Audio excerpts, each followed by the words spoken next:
Hello, my fellow movie fans, and welcome to another episode of A Feast of Films Theatre with your hosts, Ethan R. Hill, Matthew Ayalew, and Jesse Prosser. Yeah, just like that, right? Oh, classic. That was my line. Yeah. Ooh. Whoa, you're fired.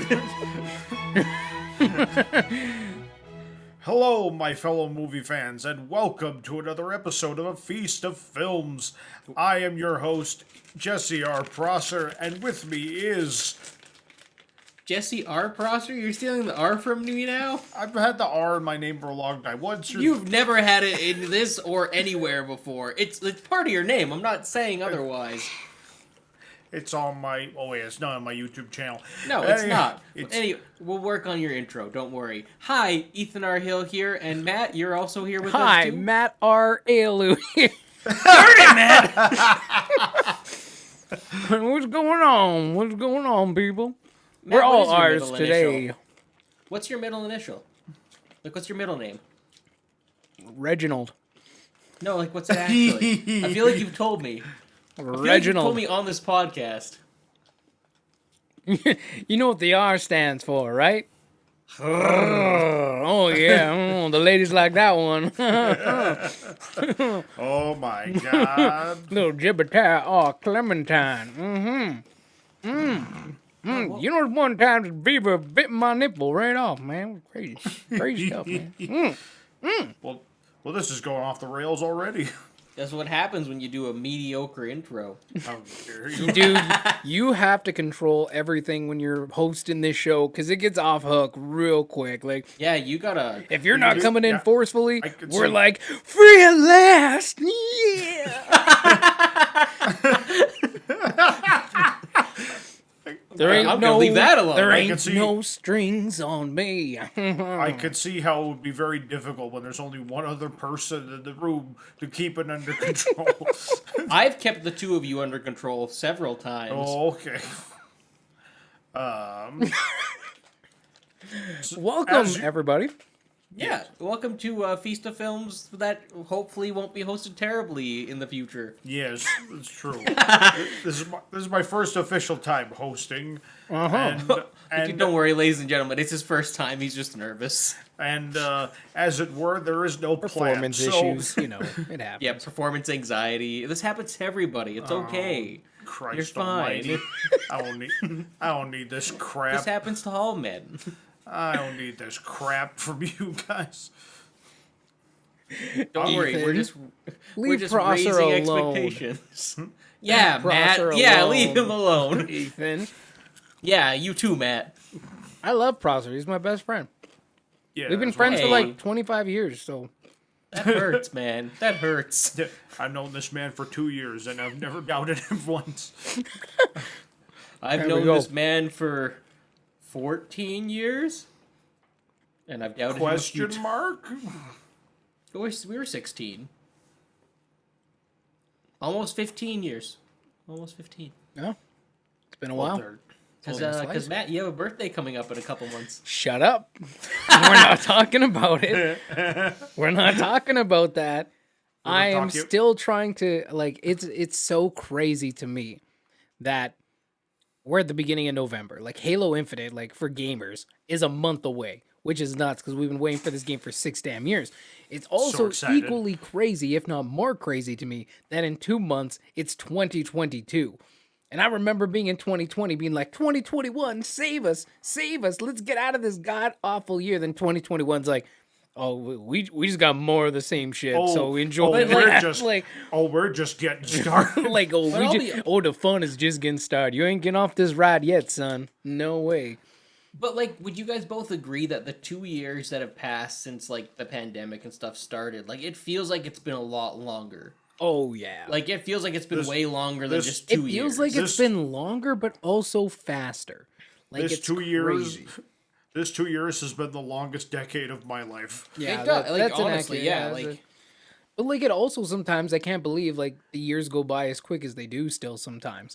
So that's like it feels like we've just been doing this forever and dealing with the same crap forever, and it's really only been a year and a half, but year and a half and a bit, But yeah, it's just it's pretty wild. But But good things have come out of it, right? Like when your back's up against the wall and you got to figure things out to keep yourself busy from not going crazy, you make podcasts and fun things happen.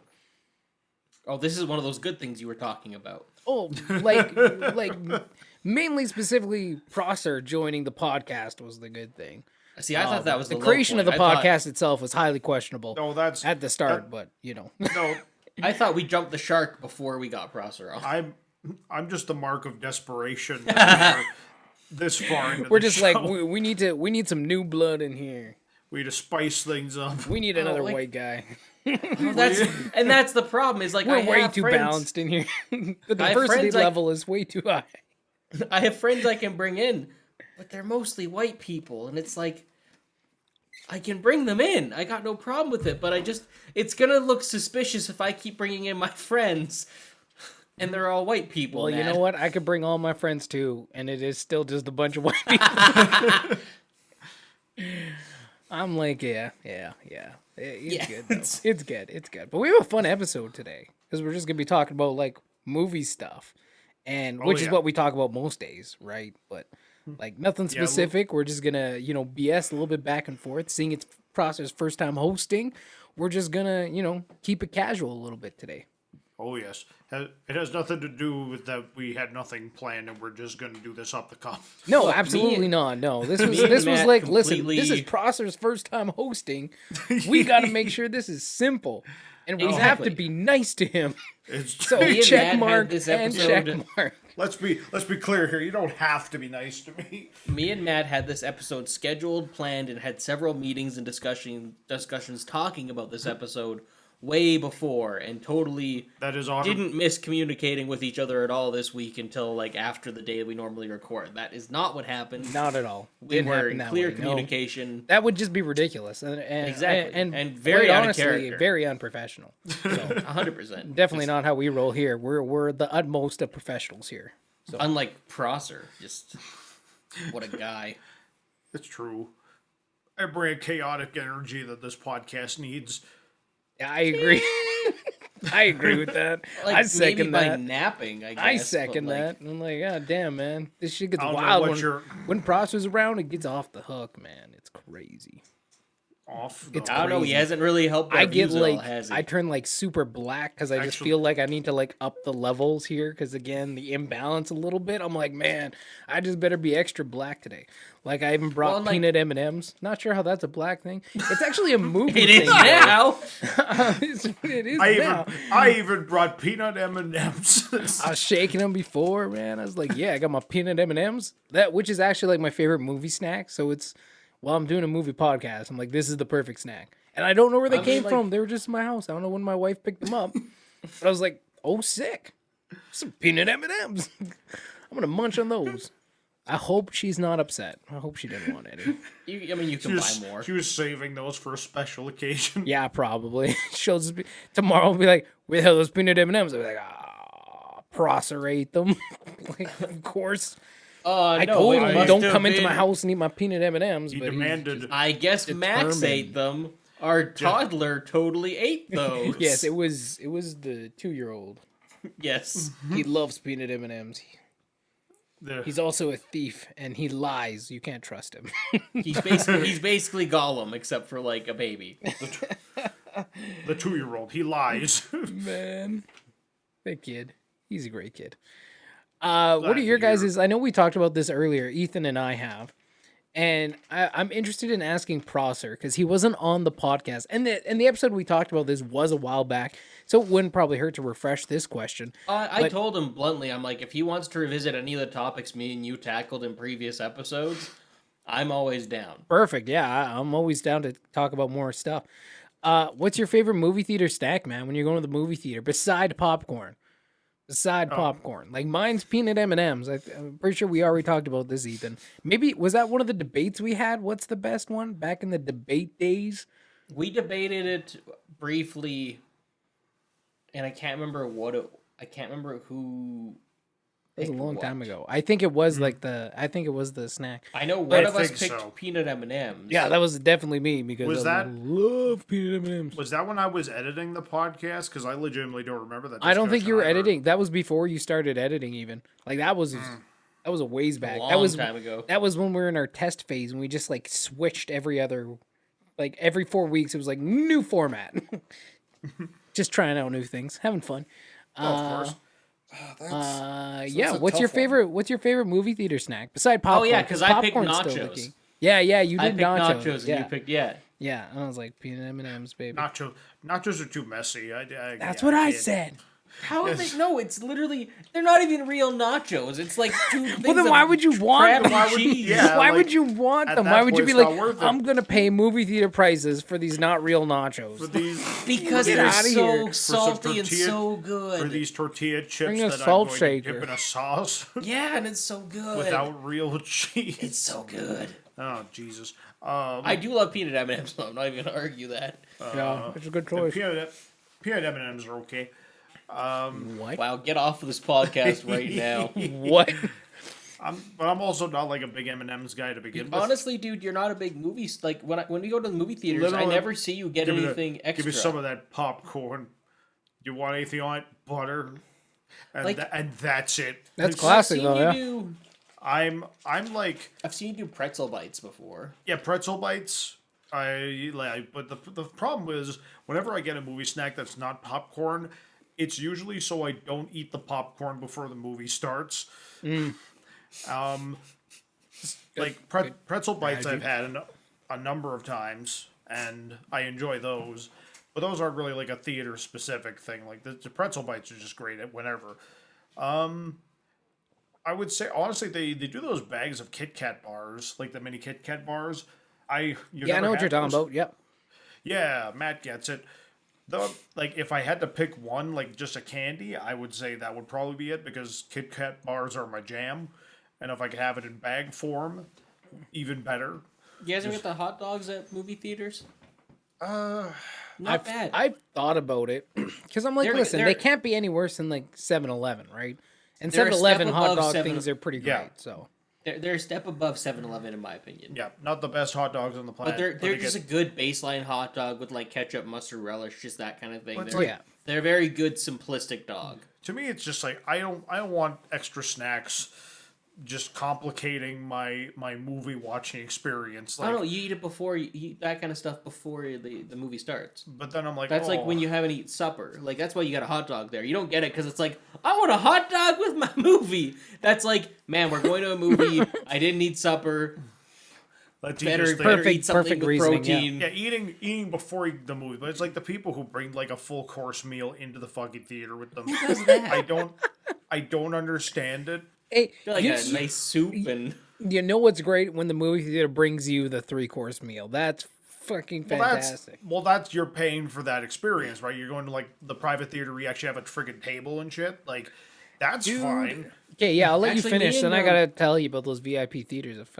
I used to really love them, but we'll talk about that in a sec. But Fair enough. me I and don't one wanna of my cut you off. coworkers, me and one of my coworkers were just talking about this recently about how theaters need to like amp their game up, especially with the prices they're charging for like what they're doing. And like I was even saying, I'm like, what they should do is they should start like connecting, like Cineplex should open up their own restaurant within the movie theater, so you could do dinner and a show pretty much back to back. Or they like, do. yeah. They do. Well, They have already restaurants. have that. I mean, like a good quality Oh, restaurant, not okay. like Yeah, fast food. He's talking like a legitimate like restaurant. Yeah, like a good restaurant. Where so you can get go like a to the steak or theater. something like that. Yeah, Yeah. right. Yeah. Or then he was saying he's like even a cafe that like stays open till 2, so you go to the movie, and then you go and sit and have coffee and talk about the movie afterwards. That's right? actually that's a brilliant idea. Actually, right. fantastic. Like theaters need to be doing Well, that that's- kind of stuff. Well, that's why I always like I've been saying for a long time like somebody should open like a rental store / coffee shop And Well, that's like, different. That's not going to a movie and no, watching no, the but movie. like it's a similar idea where like you rent the movie and then like you can like watch it. There'd be a place in the store, like the coffee shop, where you could like watch the movie in your booth or what have you. No, that's a whole different thing, and that's actually that's a lot more difficult because that's movie rights and stuff and public screenings. Well, that's stupid. And I thought you were just talking about a He's like, rental cafe well, thing. To, like, that's just effing stupid. well, that's just prime. But yes, I agree. That would be cool. and they need to innovate. The movie theaters need to start innovating because like, 100%. Yeah, I agree. especially for the prices they're paying, like per screening, not even including snacks. Like Yeah. like this guy has a larger family, and he's like sitting there because he's like, because of the size of my family, us going to the movies is like a once a year thing. Yeah. Like they get to go to a movie every once in a while because of how expensive it can get. Yeah. Even for me and Prosser, like we barely go as is. We want to, but like when you go, it's you have to plan it out. You have to think about it. You have to budget for it. Yep. No, It's exactly. that ridiculous. That's why I go to, like, I stopped going to, like, we had that Cineplex downtown, the Galaxy Theater, and I Yeah. stopped going to that one because I was like, F this. Every time I go, I got to pay for parking. You pay, like, extra for tickets because shit there is more expensive. You got to pay for food. Oh, that's like, that's apparently a and you- Saskatchewan. That's a Saskatoon only thing too. Like- Everywhere else out here that has a theater, it's free parking. Yeah. Well, yeah, not that downtown one, man.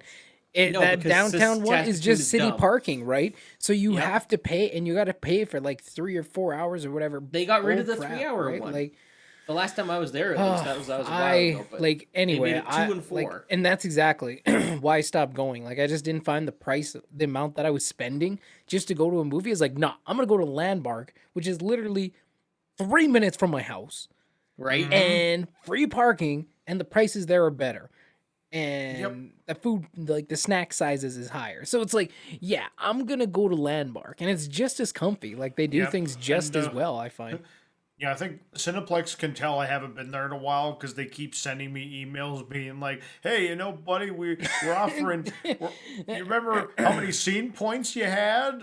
You want to come there and spend those?" Like, nah, I'm okay. It's like, you know, we got all these bonus points if you come on down to Cineplex. Like, nah, there's a Landmark nearby my house. It's fine. Honestly, "Oh, forgot that's about cool. the scene that's- points. I forgot about the whole scene it thing. Dude, Right? that Or like we scene- went scene, yeah. to James Bond not too long ago because my friend had they had like free passes and stuff, so it's like we didn't have to pay for tickets. So it's like, hell yeah, we'll go. And we tried to use my scene points, and they're like, "Oh, that your scene card got expired or like shut down or something because I haven't used it for so long." I was like, "Well, f you guys, man, f you then, quit putting ridiculous shit." Well, now then we let me also renew have the it. Cineplex. We also have the Cineplex in 8th Street Center Mall now. Yeah. That's like really good quality. So that's an option too because the parking's free and it's still pretty solid. Yeah. But what I was saying before, like going back to like snacks and stuff in restaurants, my wife and I, like when VIP was new and it was like the new thing, we went to VIP movies all the time because you could get decent parking back then, and like the prices weren't ridiculous. Then you could go and you could have your, like if you want to do like a bit bigger of a meal, like we do kind of our main course in the lounge. We used to do it in the theater, but again, it's tough when the movie's starting and you're eating Yeah. like a full kind of like meal thing where you kind of have to.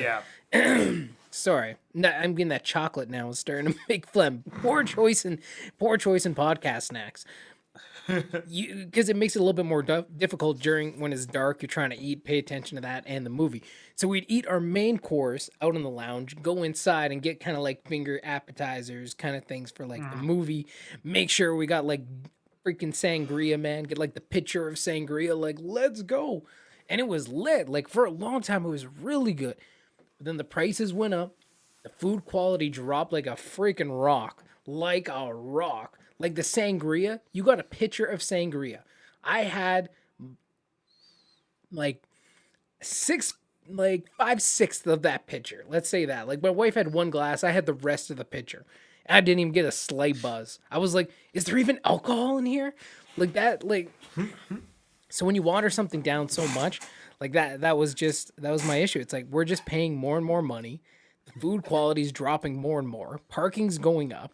It's like there's no there's point not in doing even- this anymore. It's not even economical. It's not even it's not even a treat, like, because there was a certain point where it's like, yeah, it's a bit more expensive, but it's fun and it's something good for us to do. But It's a night out at the movies. Like it yeah, used to be. that's fun. But like when it's like this expensive and the quality is this poor, it's like, nah, I'm out. Yeah. Like, I'm done.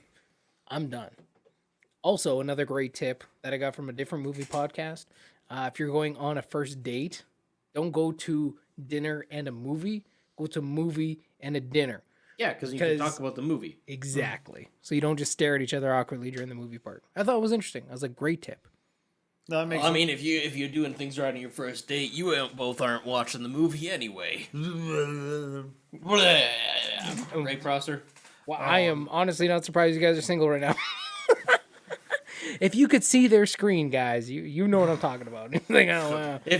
So what Matt just said, if they could see our faces, they would know why we're single right now. Wow, Matt, thanks. It's so rude. I like how you put it that way, and you know what? I'm not even gonna argue with that. It's self-burn, man. If only you could see these monsters. I wish I would have thought of it that way. That would have been way funnier. Then we'll just put the monster icons from the Halloween episodes on instead. What monster icons? Oh my god! It's like that's our real face. And here I go. That's how much more hair I evidence. have all the time. I like how I haven't changed my hair at all in those thumbnails though. Just keep my long flowing locks a secret. Yep. Oh yeah. But yeah, no. To answer the question, yes, the little packs of Kit Kats, I would say, would be my movie snack because it's just popcorn. Popcorn's all I need, man. Generally speaking, like we got popcorn from Colonel's, and I just wanted the butter and salt. Yeah, we got Colonel's popcorn. He just got the regular butter salt. Give me some of that butter and and salt. It's That's like all this I is need. like less flavorful movie popcorn. Like no, No, it's fine. get something weird. Get a different flavor. Do He's like, something no, fun. I'm good. It's too Good. much. Good in the What do hood. you mean it's too much? Hood in the good. You don't need it. They have jalapeno ones. They have spicy popcorn. Nah, man. I just eat some. That's right up your alley. Caramel some- corn. You like caramel Yeah. corn?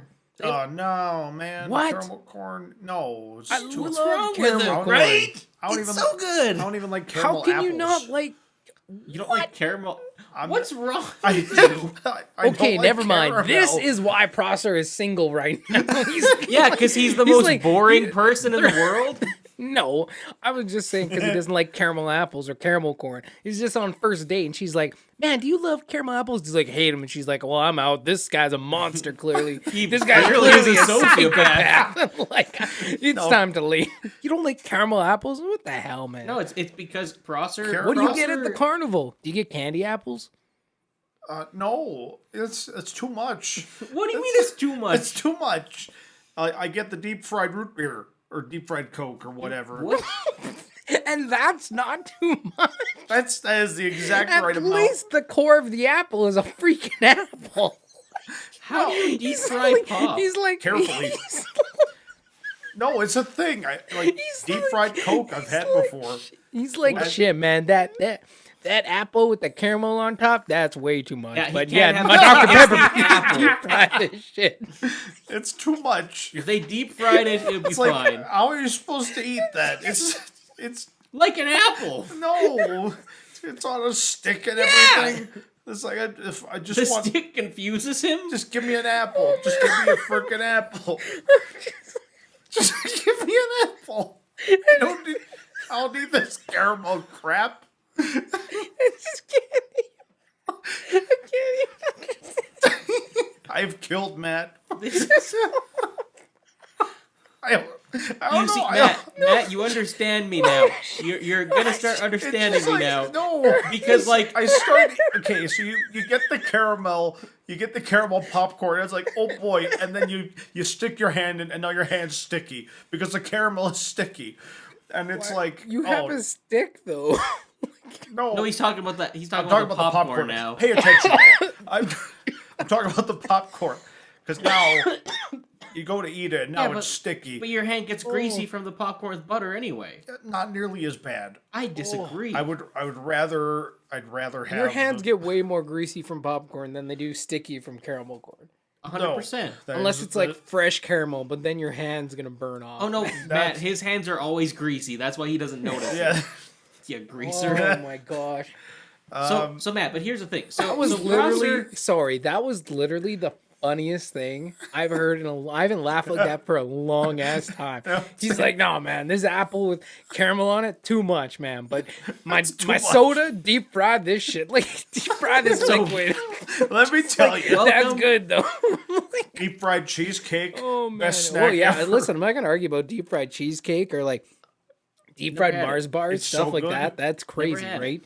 And So it's yeah, great you for see, like those that's how- one-time snacks, but I've never Yeah. heard of anyone deep frying a liquid. And the Like, fact I again think that it's you like said they- caramel apples too much, but you're down for deep fried like Coke. I think it's thought basically that they, was like- so funny. I think it's Clearly. basically they soak. I think it's like Clearly. they soak the batter in Coke or something like that, and then they deep fry it or something along those lines. Because like I don't think you could just deep fry Coke. So Matt, Well, here's, that's what I'm saying. That's why like it was just funny, man. It was like So- the funniest thing. here's the thing. Prosser, Matt, you're my favorite, man. I'm You're so glad welcome. I'm so glad you're on this show. Here's what you're gonna learn very quick though, is that Prosser gives this facade of being a very interesting person, and then you find out he is one of the most odd, bland, weird people you have ever met. Odd, bland, and weird. Yeah, he's lied to me about watching several Triple threat. movies. Yeah, I haven't lied about watching movies. he pretended he watched movies. No. Like Psycho. That's- And then like I found out years later, years into our friendship through other people, that he'd never seen Psycho. And I'm like, It's we've had in-depth conversations about this movie. And he's like, yeah, I've seen clips. I've seen enough. It's not my fault that every show on the planet has parodied Psycho. That doesn't mean you've seen Psycho. I had basically seen Psycho before seeing Psycho. Like So the man. novelty might wear off because this is how he does. He's such a weirdo. I just think But he's tricked me and sticking around for 10 years, so. I just think caramel apples is too much. How is it too much, though? just- It's 2 ingredients. Yeah, but it's like you bite into it and then it's like, oh, now Disappointed? How is it disappointing? now my mouth is sticky. Dude, you're too much. You're too much. Fuck. Like it's like there's the sweet caramel and then there's the apple in the middle and they probably pick like a Granny Smith or some crap. Yeah, It's you like get the the- best one. Yeah, because the What? caramel complements No. the bitterness. Oh, of you the- guys are out of your minds. Like, you want If we were out of our minds, why would that be such a huge snack? you, Like, you, it's you like- gotta get galas. Okay, You everybody gotta- listening right now, we need you in the comments. And if you're listening to the podcast version, What's go your to favorite the apple? YouTube version. Go to the YouTube version and leave your comments right now. Is caramel apples weird or not? Is it too much or not? Let us And know because also, this what- needs people coming in here. 'Cause Also, what's maybe your Prosper's a little favorite- crazy? Maybe we're the crazy ones, but in this Matt. situation, No, this is also important. What's your favorite apple? No, Tell but me what your but favorite no, but apple your favorite is. apple doesn't correlate to candied or caramel apples. Yes, it does. No, it doesn't because you can't candy or caramel Because you the bite, wrong type of you, apple. You bite into the apple and it's a Granny Smith and some mushy crap. And Granny now it's- Smiths aren't Grannies are- mushy. they're like crispy, man. Yeah. Granny Smiths, those are the mushy ones. No, that's No, they're Macintosh. Oh, Macintosh. Yeah, they pick Macintosh No, or some they- crap. No, they don't. They Did pick someone Granny feed Smiths. you a caramel Macintosh apple? Is It's that what poss- happened? Look, if anyone fed you And a was it a Macintosh computer apple, on the I inside? apologize in advance. I Those bit into in my no- Macintosh apple, and it turned out to be On a an actual computer. It On a, was a on a Mac. complete side Someone note, carameled my Macintosh. Apple should release a special series of Macs called Caramelized. Well, they're- Why? I don't know. For the just like they're coded differently. There's a special series called Caramelized.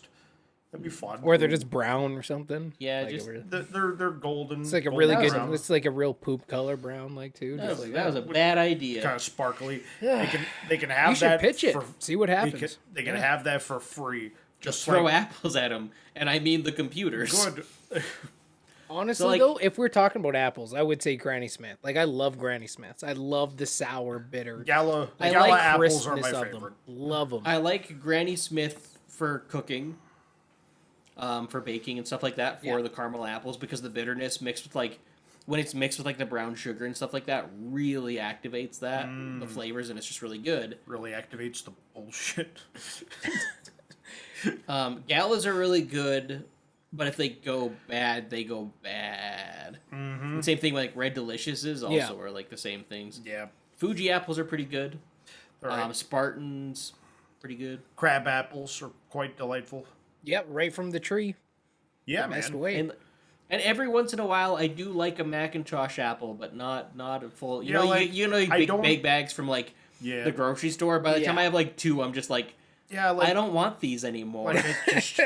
like it's like eating something with the texture of apple pie without any of the goodness of an apple pie, because it's just mushy. Oh man, I gotta take a break. That was too Welcome- much laughing. Welcome to a feast of apples. Have you guys ever had like? No, I don't know how to describe them. We used to have this thing growing up called apples on a stick, and all they were like hold on, let me just you can be a jerk if you want to, but they weren't apples on a stick. What they were is they were crab apples that were like What? pickled is the wrong word. They were put into a jar and left to like soak in their juices, and they became these like little wrinkly like just mushy little balls of apple that you just pull out by the stem and you'd eat, and they were the greatest thing in the world.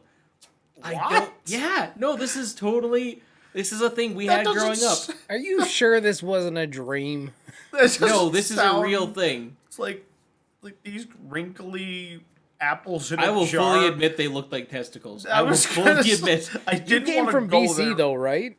No, from Saskatchewan. This is my granny and grandpa. Like, Oh, okay. lived in Turtleford. I think maybe it's a British thing. Did you Maybe come it's a- from BC? Why do I it sound- think you came from sounds BC? like- My grandparents on my dad's side came from BC. Oh, okay, Ethan, that's probably BC. where I heard that. Ethan, it sounds like a Great Depression thing, is what it It sounds probably was. like. Yeah. Yeah, no, but it was so good because it was basically Well, we have all these apples, but the dust storm's gonna come through and kill our trees. I guess we'll pickle them all. it's basically because it's sweet though, so it's like pickling but with apples, and it's the greatest thing in the world.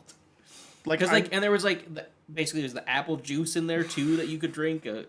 Like it was dope. It was so good. Oh, I missed that. I've never heard of this before, but I'm definitely gonna look it up. It sounds oddly intriguing. It sounds better than caramel apples. Honestly, if I had to pick between the two of them, yes, 100 times yes, I would pick apples on a stick. Oh my god! Interesting. High Interesting. praise from the Duke of Caramel Apples. Oh Jesus! Apparently, it's a game. There's a game called Apples on a Stick. Apples on a stick. Let's see, I like how I Uncharted. just asked what your favorite movie snack is, and it's taken us so It's far. yeah, we've Beautiful, gone so far beautiful. off. This thing is off the rails. We're in uncharted territory now, folks. We're having a good time. Ha! What do we got? Well, so Apples on a Stick is definitely a family name thing. Also, like I want to find out about this Apple thing. But speaking of uncharted territory, what do you think of the Uncharted trailer?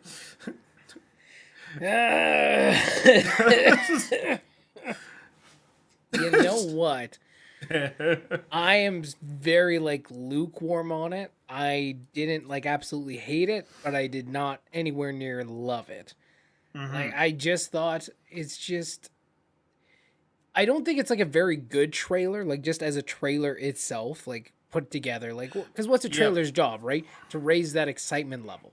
Did it raise my excitement level at all? No, it did not. And I think it did for some people, especially those who haven't played Uncharted games, which is really what the films are for, right? If you haven't played the games and you never had that experience, well, we're bringing these stories and bringing them to a way for other people to consume, to meet these characters and get to interact with them. Yeah. I'd have to wait to see the movie, but right now I'm not digging Tom Holland as a young Nathan Drake. I'm not feeling the swagger. I'm not feeling the attitude. I I feel like his voice is still like too high. I thought he was gonna maybe drop his voice a little bit. Like it still sounds like just Peter Parker to me. Like you know what I mean? Like That's he has the such a high voice sometimes, which is well, like whatever. That's his thing. But I just felt like it just I don't know. I wasn't quite buying it. I wasn't. But I'm like, listen, like I like Mark Wahlberg too, and when he hits on something, he's really solid. But we'll have to see what happens. yeah. It just they didn't. Again, I have no real connection with Uncharted other than this man here, Ethan Hill, is a big fan of the games. Like literally after watching the trailer, I didn't necessarily have a big opinion, but I wanted to know his opinion because I knew he would have one. And they And- did use like set pieces that are in the games, like we saw them in the trailer.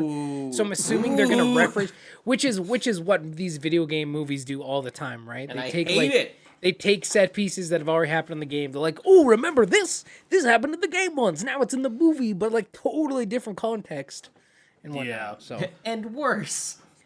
and Yeah. not it Congratulations. doesn't capture the same experience. That's for Well, sure. I'm sorry there's no QuickTime events, Ethan. I actually don't know if there's QuickTime events in Uncharted or not. Yeah, there's a few. Okay, well there you go. It's for me as an Uncharted fan, I don't need the origin story of Nate and of Sully. I don't need that. And the you didn't games get- already did that anyway. Like And we didn't to get a it till certain the degree. we didn't get it till the third game. Yeah. We didn't have an origin story for Indiana Jones until the third indie movie. With Uncharted, it just needed to be an adventure movie. We didn't need an origin. We didn't need to see We didn't how need did like they a meet. young. Yeah. And again, they're messing up continuity because apparently now Sully met Nathan's brother beforehand, but no, that never actually happened. Like, Well, it's Sully definitely a met Nate different first. continuity. Yeah, Well, I mean, It- Sully it's, doesn't have it's a definitely mustache, not. right? It's definitely not in line with the games at all. Yeah, And then what? And that's where I just kind of sit there and go, like, at that point, then why adapt it? Like, there needs to be a certain amount of similarities in the continuity. Otherwise, they're just making an adventure travel film and slapping Uncharted on there. They put him in a Nathan Drake costume and was like, "Hey, look, remember that plane thing from the third movie?" Like, yeah, thumbs up. We Yeah. did the and thing, guys. I was looking into it. So this movie doesn't have a composer yet either. So that's why there was no music. Which again, Uncharted has a very recognizable theme. Yeah, A very great, solid soundtrack for all four games, plus the spinoff. And they didn't even use that theme in there, and instead they used "Ramble On." I think it is by, was it "Ramble On"? I honestly don't remember. It's I a Led honestly Zeppelin couldn't tell song. I'm pretty sure it's "Ramble On." I need because it's like Yeah, I love like Uncharted is so great. And I would disagree with you in that. Like, I don't think it needs to be in continuity with the games. Like, again, like for me, when we're talking about bringing something in moving mediums, because and I think Hollywood still has yet to do a really great job of transitioning games to film, because it is such a challenge, right? You're not taking like a comic book is something you read, right? Like it's not overly interactive, but like video games, part of the whole thing that makes some of them great is the interactivity of that, right? And when you Yeah. take that whole element out of it, it definitely becomes a challenge. And I think it's a huge challenge for Hollywood to overcome, and they haven't quite cracked the code yet, at least that I've seen. But at the end of the day, like you have to focus on telling a really great story, right? It comes down to the characters, and there's a lot of things that we're not going to know about this movie till we watch it. But like to me, again, it doesn't have to be in continuity. They can take it however way they want to take it. It just needs the soul. It needs the soul. It needs to Yeah. feel like Uncharted. They need to feel like the characters are at least recognizable as the characters. Like Tom Holland to me is not recognizably Nathan Drake. And I don't No. care if you say he's younger. He still doesn't feel like Nathan Drake would feel like when he's younger. yeah. Well, it's the And same we've thing even as- seen that character in the games, a younger Nathan Drake, right? For like brief periods of time, but he doesn't feel anything like that. So it's just it's one of those things, and again, it's just a trailer. There are terrible trailers to great movies all the time, and great trailers to terrible movies. Did I say that? Did I just say the Yeah. same thing Yep. over again? Oh, But 100%. you get what I mean, And like right, it's reverse them. There's bad trailers for great movies, and good trailers for bad movies. So it's one of those things. I think we'll have to wait and see till the film actually comes out. I don't think it's going to be terrible, but I don't think it's going to be great. I feel like we're going to be talking about kind of an above average film, which might be one of the better movie ones. We'll have to wait and see. See, I and have high hopes for The Last of Us, though. I have really high hopes for that one. I don't know. I think that's getting. I think it's getting really hyped up, and I don't think that's a bad thing. well, it's But I think there for a lot of people, I think it's going to be a great show. But I think a lot of people are going to place the expectations for Last of Us way, way, way up here. When in reality, it's going to be like it's still going to be great, but it's not going to be like the amazing, perfect thing that changes gaming adaptation, the crazy thing that people are blowing it up to be. But I think, Like- yeah, and I think with The Last of Us as well, it's one of those brands that really fits really, really well into making a series into film because it's already so cinematic. But that's the same And- thing with Uncharted, though. But Uncharted is still it's cinematic, but it is still very gamey in its gameplay. Whereas like it's part of the adventure and the exploring and the explosions and all that kind of stuff, right? But it's the Whereas same, The Last of Us is a lot quieter in terms of like it's not like you're doing these big set pieces in The Last of Us, right? The Last of Us, where the strength of these games come, is like like it's so in depth into their characters. And if they nail that in the Last of Us series, I think it can be great. They have to nail the characters. That is like, and you have to say that in everyone, but because the characters are so core to that story and the relationships and how they treat one another and how they grow and how they develop, because it's so core to that game, that's really what they need to focus. Uncharted, I that's- think it's a little different. No, I very much disagree with you. Like as an Uncharted fanboy here, I'm ready to fight, man. I'm ready to go throw down. Listen, they're made by the 'Cause, same like, people. I don't disagree. They're made by the same people, and 100% I disagree because Uncharted is a very character story driven thing as well. It's incredibly cinematic. well, people like Nathan and Sully. Like, Exactly. They love those characters. Like they love the characters that they create with that, and I think if the characters aren't the same, if the movie isn't character driven and it's just the set pieces, it's gonna be every other generic adventure movie. You're right. Yeah, you're right. Like- Yeah, you're right. You're Um, right. I 'cause, know, like what I like. Yeah, okay. No, finish. Go ahead. Because like the things that make the adventure movies stand out in the way that they are is Indiana Jones as a character, right? It's it's even Tintin as a character, right? Like well, he's and the such an people iconic. that he surrounds himself Yeah, with. Like, it's always those characters.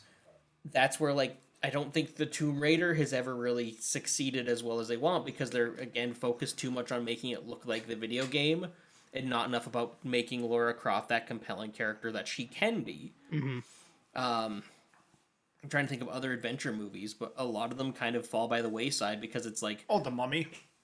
actually, yeah, The Mummy is a great example because Yeah. like so The Mummy from the 1930s to the Brendan Fraser one because it is a remake.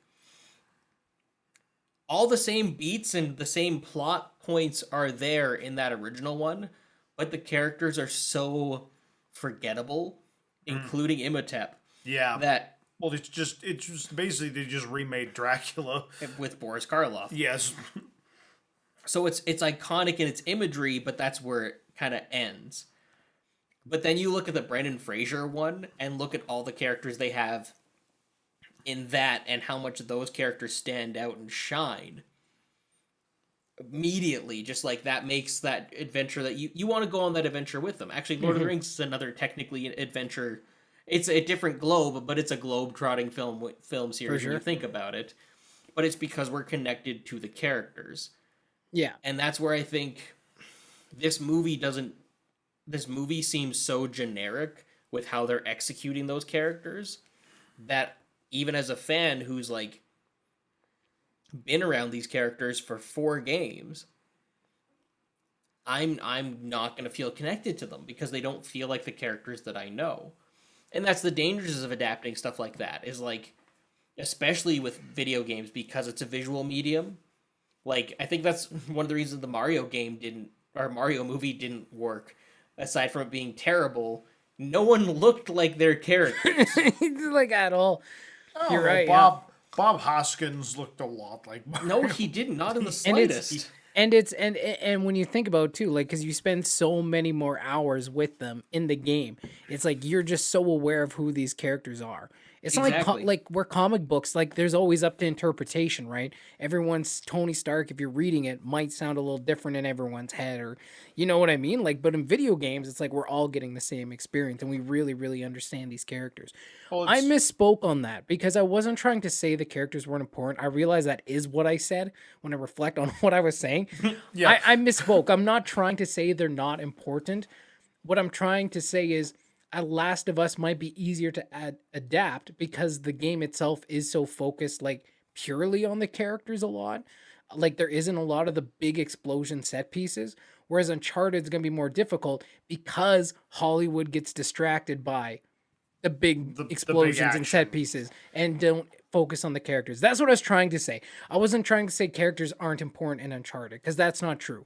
That's I was not ready true. to fight you, man. Yeah, I was ready That's to not I- true. like, and when this you man said was no, you're seething wrong. next Characters to are me. important. I was like, yeah, that's not what I meant to try and say. Especially with the I was Uncharted just trying franchise. to say like, yeah, I was just trying Well, to say even- that one might be easier to adapt because the game's already so focused on that and not on the bigger explosions. It's a quieter game, right? Well, again, like people get connected to these characters because you, like you said, you spend a lot of time with them, but like you literally are that character Yeah. in the story. So Yeah. say like you do a Doom movie, and your main actress releases a post that says who needs Doom guy, and then the entire community says he's the main character of all of the games, so yes, we would like Doom Guy in this movie. Look, Yeah. even if they gender bent Doom Guy, Yeah, that wouldn't be a huge issue it'd be as long as fine. the character is there. exactly. But they didn't do that. Instead, they ripped off Resident Evil again. Yeah. And it's just like, so like to me, you do need to have that, like the core of that. If you're gonna adapt a character and a series like a video game, you have to adapt the feeling that you get from playing the game, not necessarily the gameplay itself. Yeah. Well, there has to be. What I was saying before about continuity is I'm not saying they have to exist within the same continuity, but there has to be some kind of continuity within the characters. Right? There has to be, especially with some origins, some things can change, but there still needs to be that continuity. Well, because again, with Lord of the Rings, like you'd say character-wise, the character is adapted from the book. There is a continuity of character from the book to the movies. Yes, but they also are drastically differ from interpretation to interpretation. Right. Their origins are all the same because, again, that's lore that's been built before. Exactly. And that's kind of the thing that this game is, or this movie for Uncharted, the movie is kind of ignoring the lore, or it's changing the lore to add dramatic tension, I guess. Like the whole like you knew my brother thing. Like why did that have to be a thing?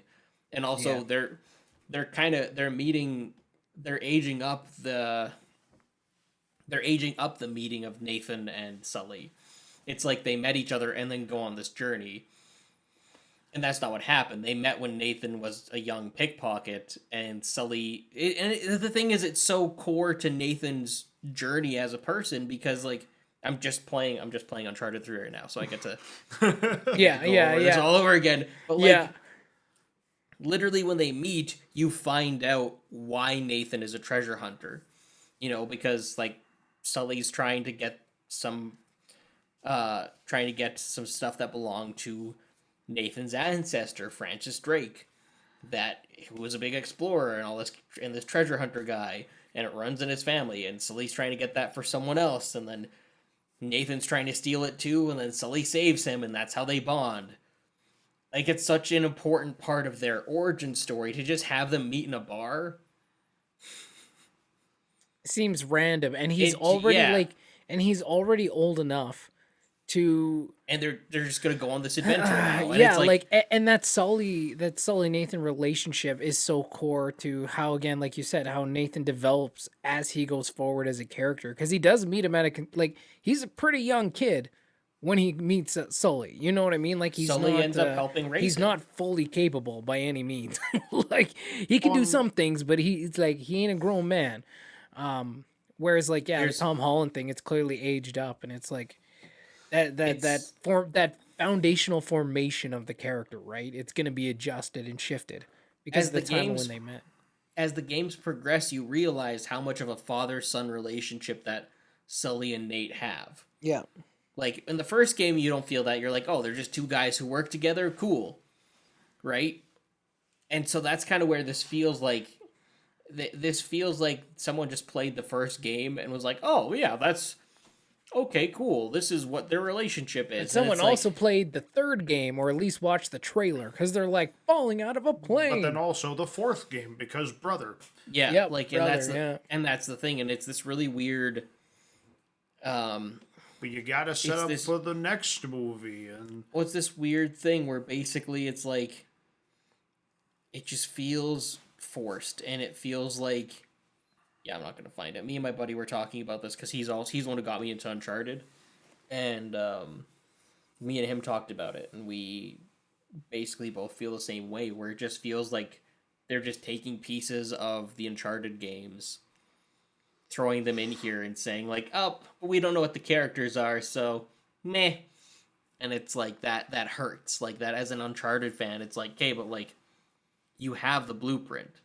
Mm-hmm. You have this. I don't care if you change little details. I don't care if Elaine shows up first or Chloe or what have you. Mm-hmm. Both are great characters. Put them both in, have one of them in.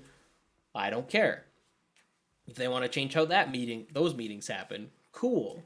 If you want to have a story that has nothing to do with the 4 games, 100%. I'm on board for that. 5 games. I haven't played Lost Legacy yet. Oh, you haven't? It's a gooder. No, I was gonna play it between 2. I thought it took place between 2 and 3, and then I was doing research, so I just finished 2, and I'm like, time for Lost Legacy. No, and I looked it up, and they're 4. like, it's way after. It's like sometime after 4, and I'm like, yeah, okay. Yeah. So it's basically stuff like that I don't really care about. I don't need to see these set pieces in the movies because, like, at the end of the day, I've seen them. Mm-hmm. Do something new with those characters. I want to see more adventures with the Uncharted gang. Mm-hmm. I don't need to see the same adventures that I've seen already done differently or worse. Yeah, sure. Like, do something brand new. Introduce new characters. Like, yeah, cool. Like, do that. I'm 100% down for Antonio Banderas being the bad guy. He's as long as he's not someone we've already met. If he's like a weird version of Lazarevich from 2, yeah. I wouldn't want that. Like, yeah.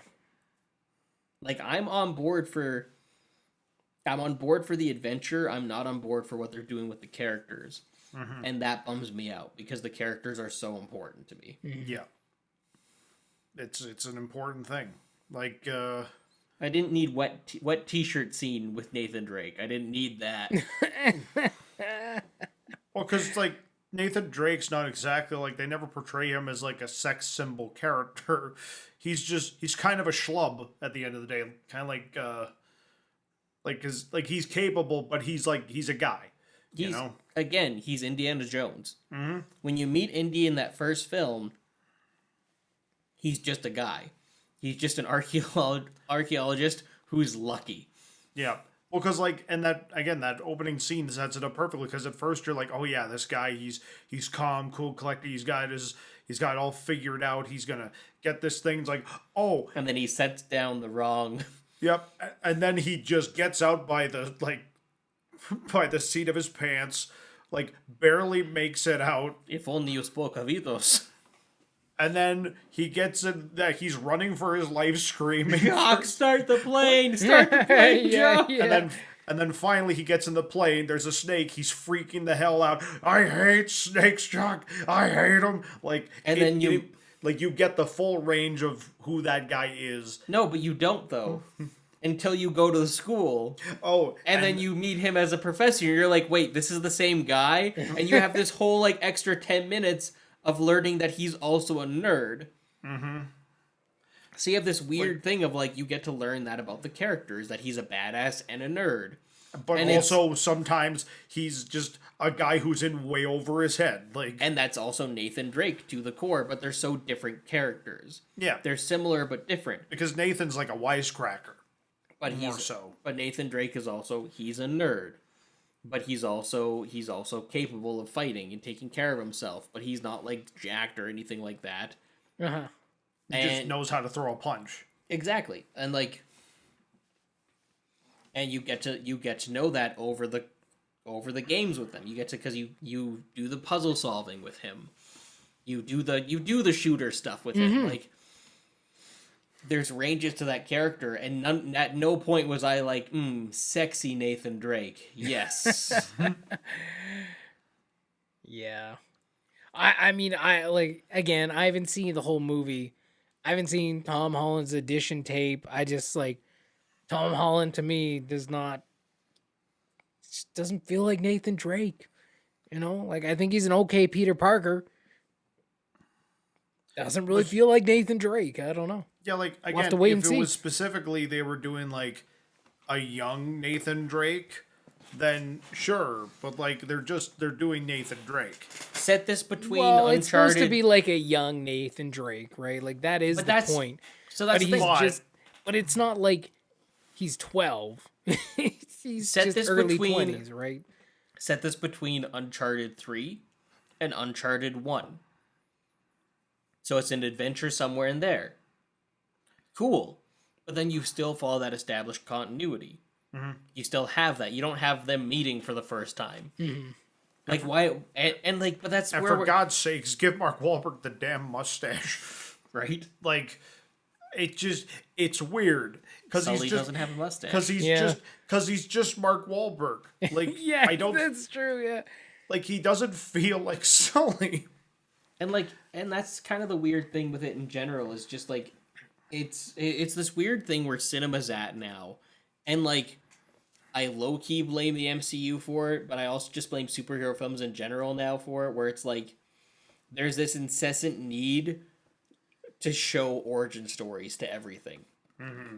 Characters can't just exist; they can't just be who they are and exist in a movie. We need that origin story. We need you to explain to us where these characters came from. How did they get here? And it's like, or they can just be on their adventure. Yeah. It'd be like, imagine if like Groundhog Day started with like this 20-minute 20-minute like montage of how Bill Murray became a reporter. yeah, rose to the fame that he was, where he became an arrogant asshole. Like, We just get who he is as a character exactly. in the first 10 minutes, and then we're just off on the adventure. Yeah, like Back to the Future. There's like a 20-minute sequence where they explain how Doc and Marty met. We don't need that. We Like, don't not need important, to know yeah. how they met. They just did. Like, but the problem is moviegoers now are always asking well, how'd they get here? That doesn't make sense. That's a plot hole. And I read a quote about plot holes recently, and I can't remember who said it, but it's like something where it's like plot holes are, crap. I wonder if I took a screenshot of it. I don't think I did. Something about plot holes being, no, I didn't capture it. I should have. But it's essentially plot holes are places for fans' imaginations to run wild. That's all it is. Like, just instead of sitting there trying to find answers to the plot holes, Yeah. just take them and just kind of run with it. Fill it in for yourself. You shouldn't need a storyteller to spoon feed you all the information and to like walk through for this to make sense. And like, yeah, you're talking about like kind of, or like, not necessarily like holes in the actual functioning plot of a movie, because those can be very distracting. But like holes in the fact that they just don't give you all the information of everything every character's ever Exactly. done. Like Well, 'cause, like- that's a different thing, yeah. So a prime example in Contact is in Contact, actually, which I just watched today for the first time. Not a different thing, but Do you guys know much about Contact or not really? I have not seen Contact. which one was that? Jodie Foster trying to find alien life Oh, I don't think so. Do Maybe, either of you care maybe about not. spoilers for it? No. Nah, go ahead and explain it. I do want to watch it, but So the plot hole that people complain about for years is that they build this contraption that's gonna let them go into space. They build a spaceship, and terrorists attack, and it gets destroyed. And then a second spaceship is built in secret in Japan on the other side of the world. And people complain that that's a plot hole. Because it's like, oh, well, how did no one know that this other thing was going on? And they explain it in the movie that it was a top secret thing to be built up as a backup in case something went wrong with the first one. seems How's logical. that a plot hole? People say, oh, well, it came out of nowhere. It came out of nowhere. No one discussed this. No one brought this up before. And it just so happened that this rich billionaire helped fund it. Crazy. Like, he just came out of nowhere. It doesn't sound like a plot hole. That sounds like a convenience. And every once in a while, you are allowed conveniences in your film. But people not every blame- single moment, but you know. But a lot of people see conveniences as plot holes. And at the end of the day, that's where I kind of like that idea, that quote, where it's like, hey, you don't like that plot hole? Okay, come up with a reason for it. Make that your headcanon. Yeah. Because I think that's such a more positive... That Way was to such a look more at it. positive time when a plot would happen and people would be like, you know what? My headcanon for why that's a thing is this thing. Well, that's again, like Alien is a great example of that. Like, Alien doesn't tell you jack shit about that ship on the planet, how it got there, what the thing in the chair is, and how it got there necessarily. Like, you know how it died, but like you don't necessarily know what happened to the thing that came out of its chest. You see all these eggs, you don't know what put it there, what they're for, anything like that.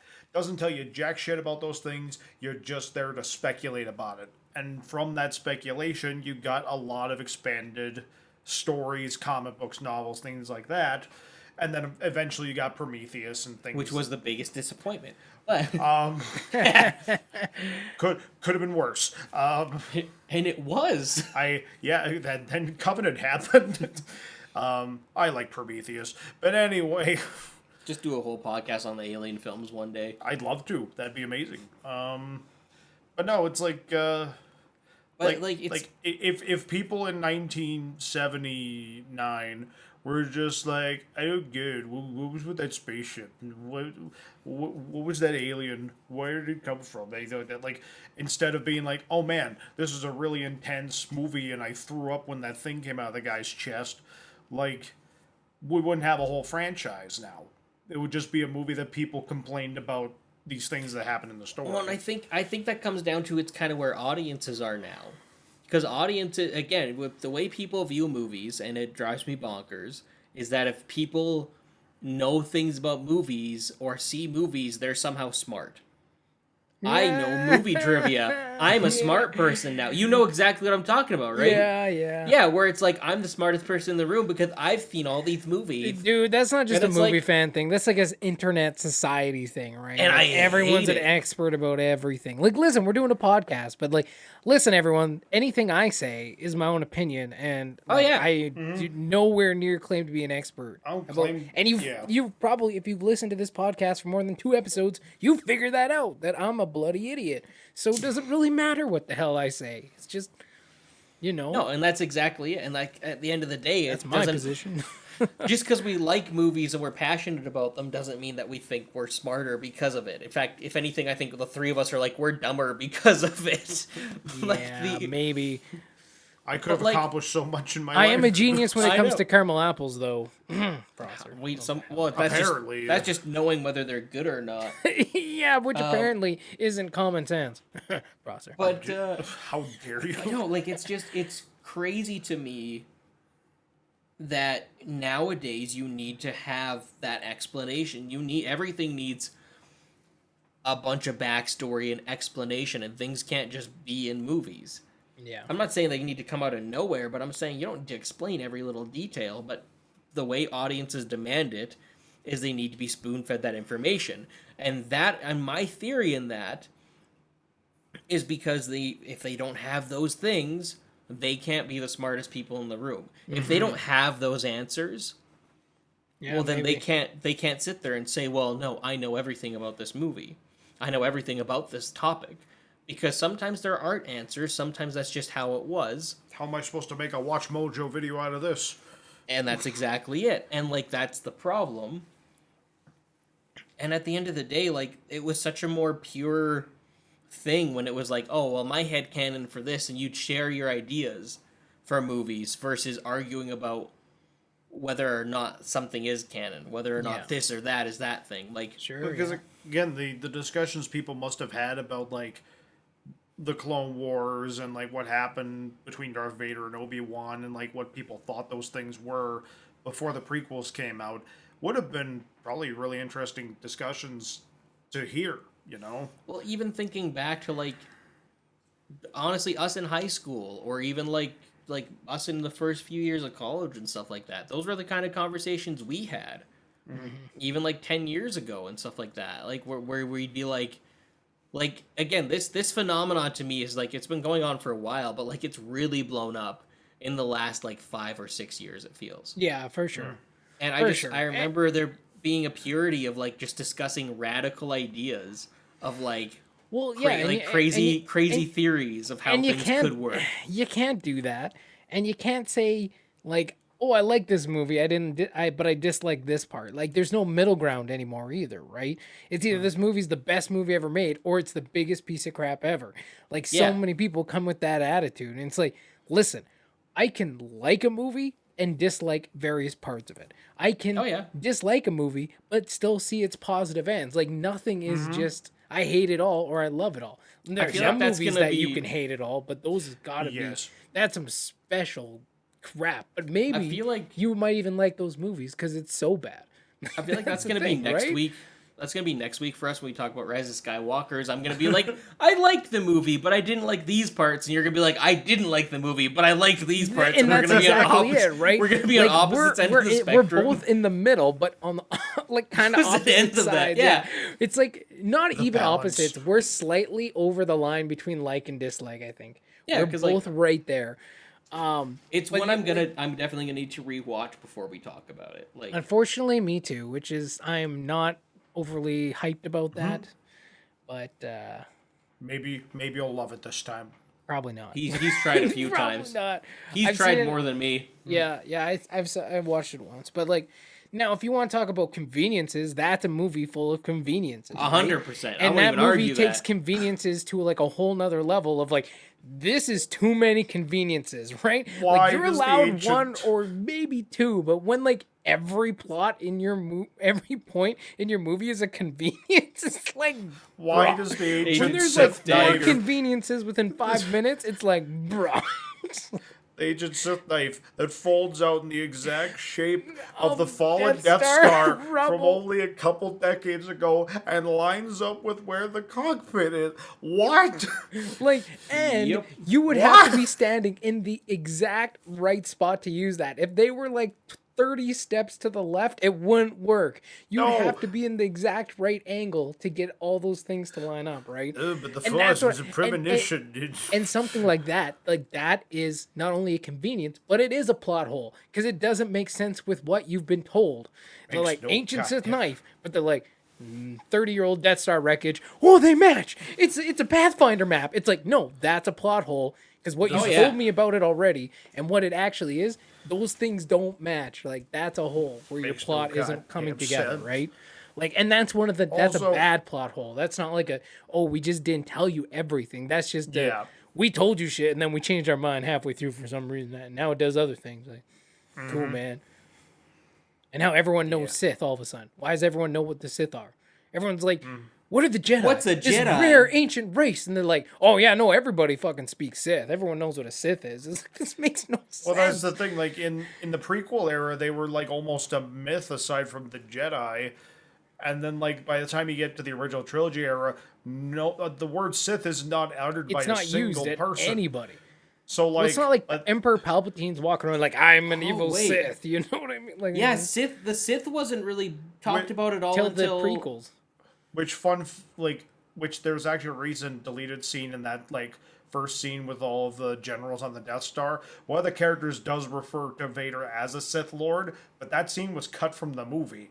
So, like, it was back then an idea, but it wasn't in the movie at all. Yeah.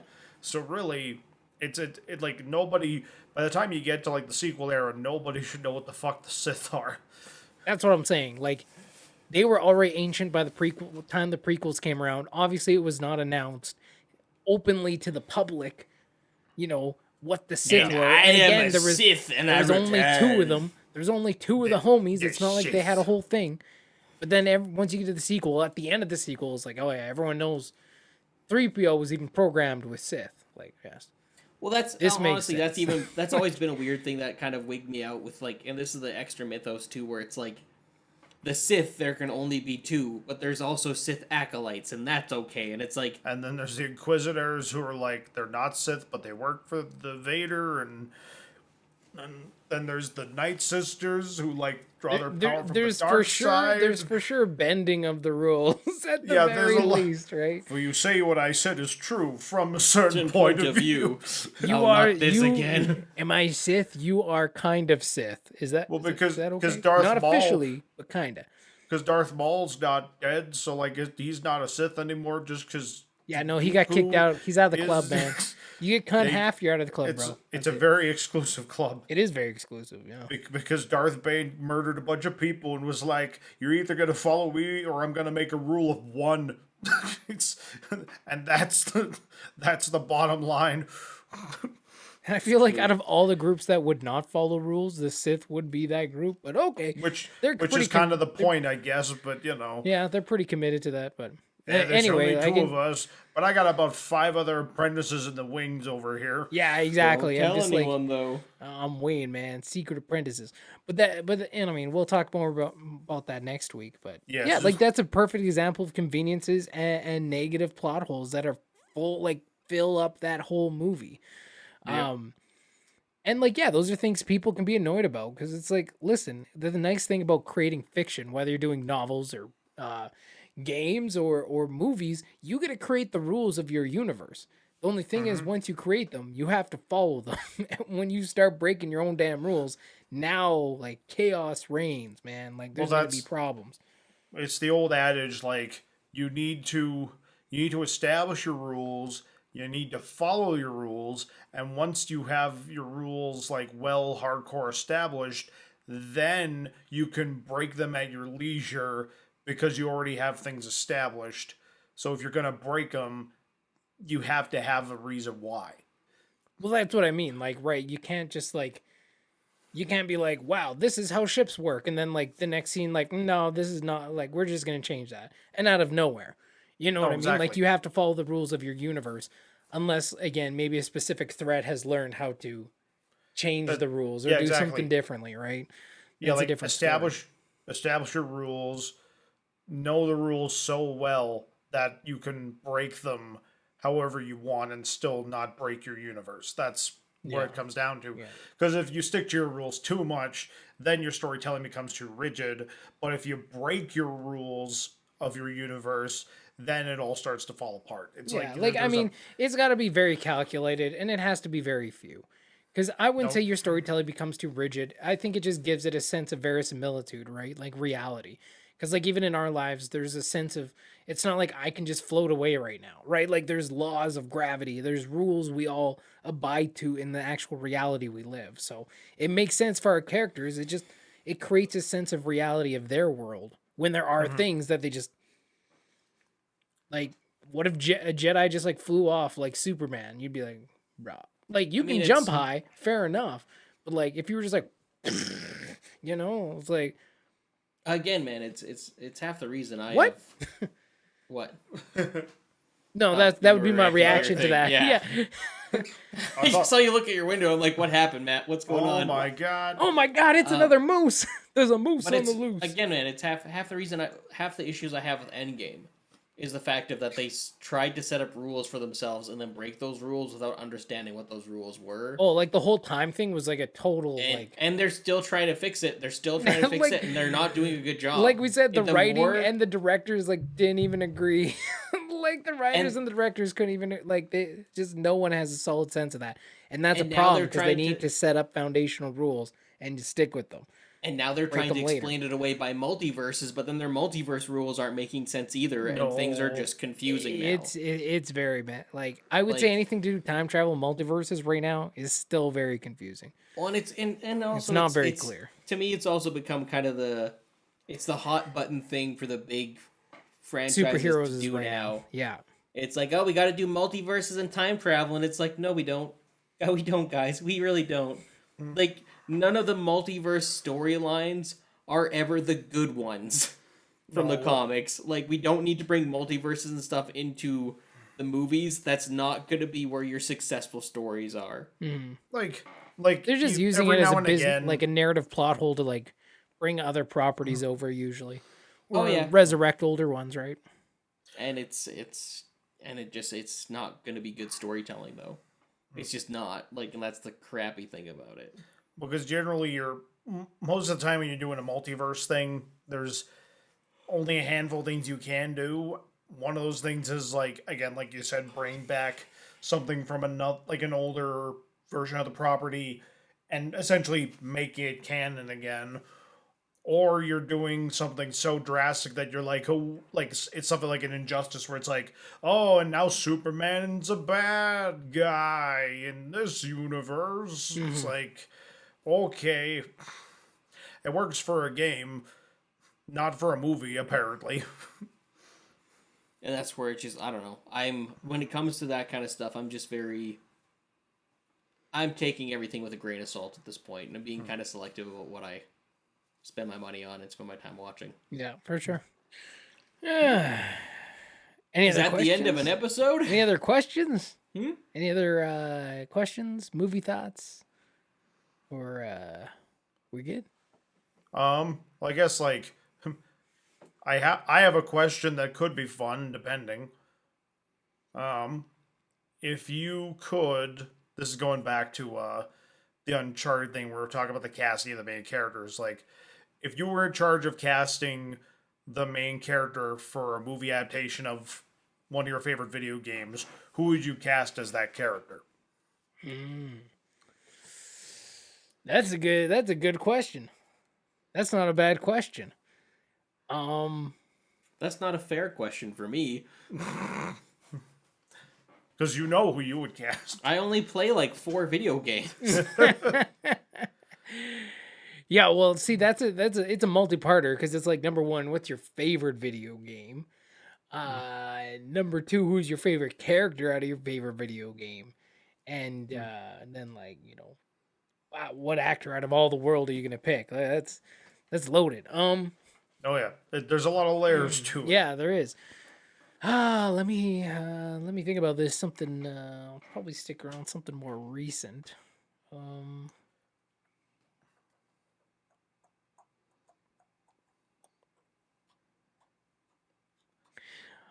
I do have to say, like, one of the things, like, The Last of Us is one of my favorite. I don't want to use that as my answer, but I just think like the casting of Pedro Pascal. Yeah, I think it's kind of cool. Like, it's a very different Joel. It and I'm came out of okay with nowhere, that. but Yeah. like as soon as his name came up, it's like, oh, Not a single person was like, "Oh, really?" No, But everybody's like, because it's like, oh yeah, it's like the Mandalorian with zombies. This makes sense. Perfect character cast. it's like, "Oh yeah, it's so funny." Put him in plaid.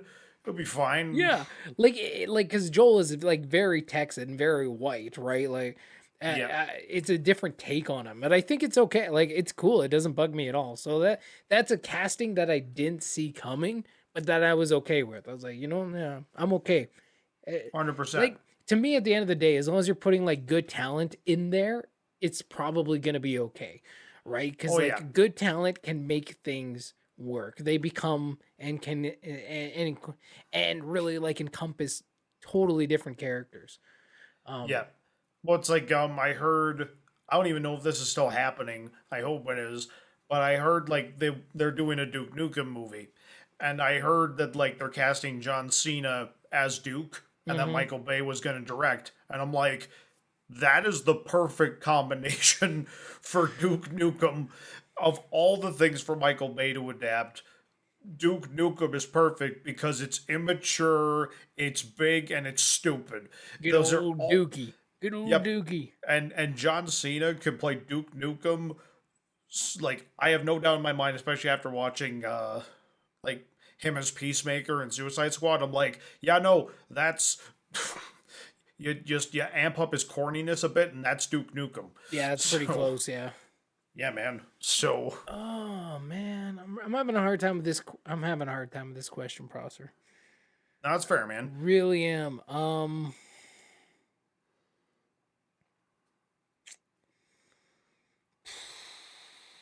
I'm just trying to think like what I've been playing recently because I haven't even been playing that many. Like I haven't had an opportunity to sit down and play it. I did play Guardians of the Galaxy, which was weird. Well, like the good. problem too is a lot of That was one of the cases where it was like bad trailers to a fantastic game. Like the marketing totally like just shit the bed on that one because that game's great. Cool. Way But, deeper than you would expect. Way more depth. it's tricky though because a lot of video games nowadays, like especially the games I play, the casting is already phenomenal. Right. And it's really hard to be like, oh well, I want to take this, especially when the actor's mocap roles. Right. It's like, oh, I Yeah. want to take away this face that is totally belongs to someone else and give it to Right, an yeah. actor, right? Like it's tricky.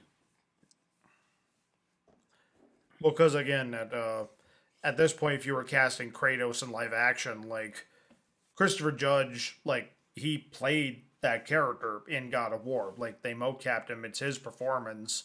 Yeah, And it's but his voice. So he looks different enough, and also Kratos is. There's a difference too in like the age that Kratos is in God of War now. Well, quite a bit of an age difference, if we're being honest. You'd here. want to have a younger Kratos because you do the Greek stories first, right? No, exactly. So for And there's him, there's definitely a very visual difference between Christopher those two Judge and performers. Yeah. Kratos. You know, him being Greek and everything. Well, of course, naturally. You know what? Like, I'm gonna say the one that everybody has already said a billion times because honestly, I can't think of one off the top of my head.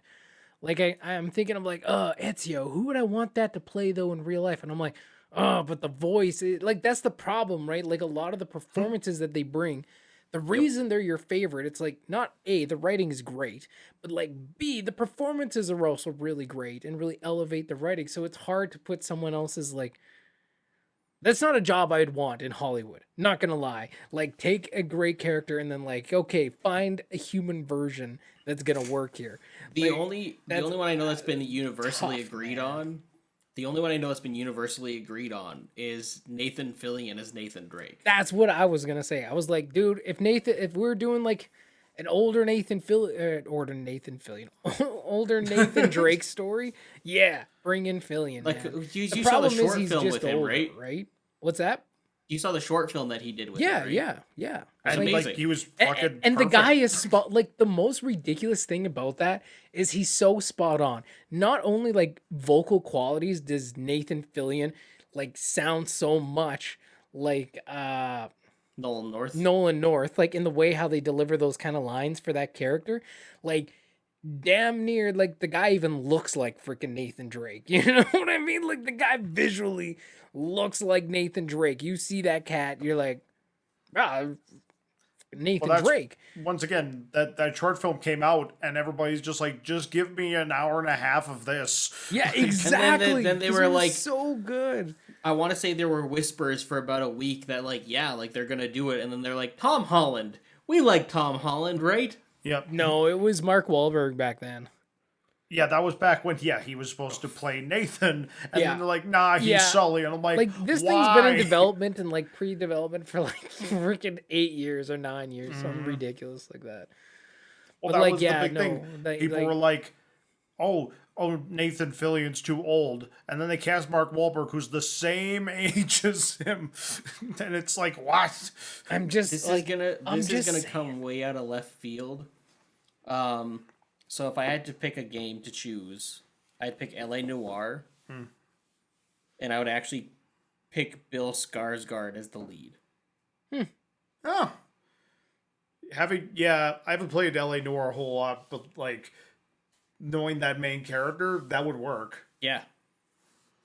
He's got that quality to him. He'd be the right age too. He'd yeah, like I think that's just I don't know. Yeah, I think solid. It just works. It just works. That's yeah. that or I'll give it to Will Poulter. Will Poulter can go and act it too. Yeah, there you go. He could be the other guy. Just like Pennywise. I honestly just have I have such a hard time with that. I'm like, I can't separate like right now in my head the performances and then finding like a real life person who could, because again, when you're adapting, it's like, yeah, you want to do something a little bit different, right? Like bring a different twist to it, because if you're just trying to be exactly the same, it's still not going to work, right? Like you have to still make it your own to a certain degree, but basically you need an actor who can bring the same, like a similar energy that the vocal performance has. Controversial question to the both of you, because I know this is going to be a controversial question. If you had to assign a face to Master Chief, whose face would it be? Oh, Jesus. Steve Downs. It's all right. I know what the guy looks like, so it's his face. I'm just like, honestly though, I like shit, man. Like he's some old ginger man, or he was a ginger when he was younger, but like now. Yeah, like he's just old now. Yeah. Now he's just old. But it's like So Michael Ironside. Just put Michael Ironside's face on someone else's body. But no, like no, that happened. We know the technology for that exists because Spy Kids 3. Well, of course. Look what they did with Ricardo Montalban. They gave him a full robot suit. Oh my You god. could easily do that. But no, like with Chief, it's like because the animated Reach did this where they like had up to when they first get the armor, you see you see his face as a kid and all that, teenager and all that, but then the second the armor goes on, you never see his face. And like with a live action property, it probably is a little bit harder to never see a character's face. Mm-hmm. But also, it's been done before and done effectively. I'm not asking if it's been done before. I'm not asking if it's going to be done. I'm saying your job is to cast Master Chief. But can I? Who do you pick? So specifically, it's just the face because, like, again, no, it's the voice. Who is taking over Master Chief? Oh my god! Because it's mostly going to be a voice role at the end of the day. Oh man, Dwayne "The Rock" Johnson. No, I want. Can you smell what the chief is cooking? Oh man! Oh shit! You know what? How about Keanu Reeves as Max Payne? That would be fun. There's even slow-mo bullet time action. He's got that. Prophet of Truth. How about Keanu Reeves as every character? We'll just just give him everyone. Prophet of Truth. How is the Covenant gonna find the Halo rings? It doesn't matter how the Covenant is gonna find. If it was The Rock. I have no idea what. Well, apparently somebody doesn't watch wrestling. Oh. No. No, I mean. Oh, we're back on the Rock thing. Okay. Yeah, I was still talking about The Rock. Okay. I was like, sorry. I thought you were doing Keanu Reeves, and I was like, I have no idea what that was. I thought it was a funny joke. I get you. I was on a different page though.